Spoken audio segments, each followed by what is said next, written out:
আছে হইলেও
গানটা কিন্তু সবার জন্য না।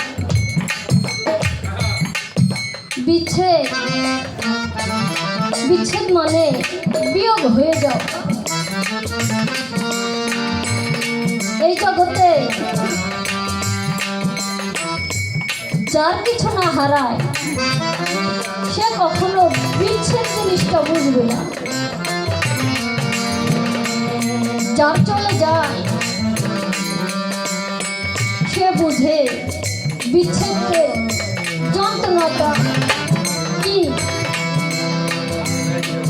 বাবা,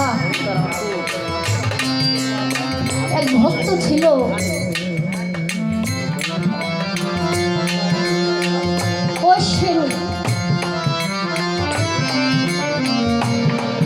গুরুর দরবারে অনেকে অনেক কিছু চায়।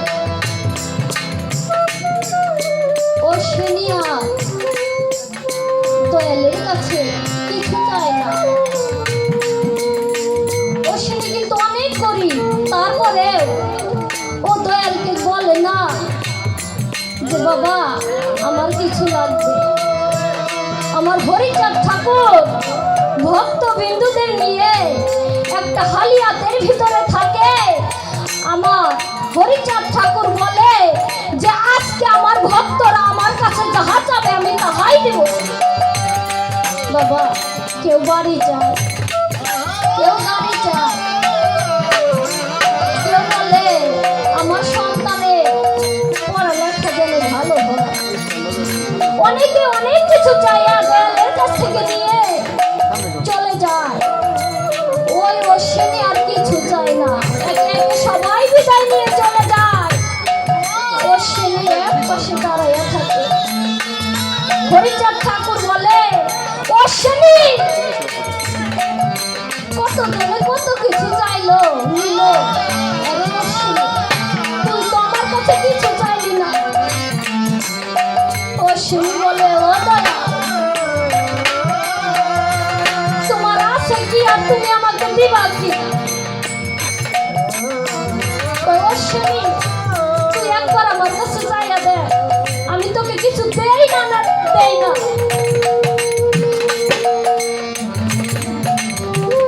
ও বাবা, যারা প্রকৃত দয়া তারা কিন্তু ভক্তের মনের কি চাহিদা ও ভক্তকে দেখেই বলতে পারে। মুখ দেখাই বুঝে যে আমার ভক্তের কিসের অভাব। অশ্বিনী বলে, দয়া তুমি আমাকে এইভাবে বললে হবে না। হাত নাই খাওয়া বা কইরা বলো আমি অশ্বনী তোমার কাছে যাহা চাবো তুমি তাহাই আমাকে দিবা। হরিচাঁদ ঠাকুর বলে আচ্ছা আমি তোর হাতের উপর হাত রাইখা বললাম তুই আমার কাছে যাহা চাবি আমি তাহাই তোকে দিব। বলে দয়াল রে আমি 30টা বাড়িতে ভিক্ষা কইরা খাই। ও দয়াল আমি 30টা বাড়িতে যাই আমাকে 20টা ঘর থেকে ভিক্ষা দেয় আর 10টা ঘর থেকে আমাকে দূর দূর করে তাড়িয়ে দেয়।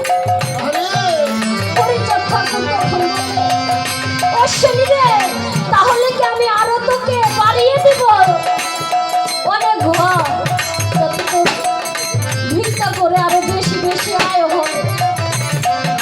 অশ্বনী বলে দয়াল আমি অশ্বনী তোমার কাছে এমন কিছু চাই আমি চাই আমাকে যে 10টা ঘর থেকে দূর দূর করে তাড়িয়ে দেয় আমি চাই আমাকে যেন ওই 20 ঘর থেকে কোনো ভিক্ষা না দেয়। হরিচাঁদ ঠাকুর তখন বলে অশ্বনী তাহলে তুই চলবি কিভাবে? বলে দয়াল রে আমি ওই 20টা ঘরে থেকে ভিক্ষা নিতে আমার যে সময়টা ব্যয় হয় ও বন্ধু আমি ওই সময়ের মাঝে তোমাকে ডাকতে পারি না রে দয়াল রে আমি তোমার নামের সুধা খাইয়া বাঁচতে চাই। দয়াল আমার কোনো ভিক্ষার দরকার নেই। ও বাবা হরিচাঁদ ঠাকুর বলে অশ্বনী রে তোর মতো এমন ভক্ত আমি আর কোথায় পাবো? এই জগতে গুরু যার হয়ে যায় তার আর কোনো কিছুর অভাব থাকে না। কত জনে তো কত কিছু চাইল রে অশ্বনী রে আমাকে তো কেউ চাইল না। অশ্বনী আজ থেকে আমি তোর হয়ে গেল। বাবা যে ভক্ত গুরুর হয়ে যাইতে পারে আমার ইন্দ্রদুল ভাই আমার সন্তান চন্দ্রের হয়ে গেছে। বাবা আমি হইতে পারি আমি গুরু ভজন করতে পারি গুরু সাধনাও করতে পারি না। এই কারণেই আমি গানের মাঝে দয়ালকে ডাকি দয়াল তুমি আমাকে কৃপা করে তোমার চরণ দাসী হিসাবে গ্রহণ করো। ওরে তুমি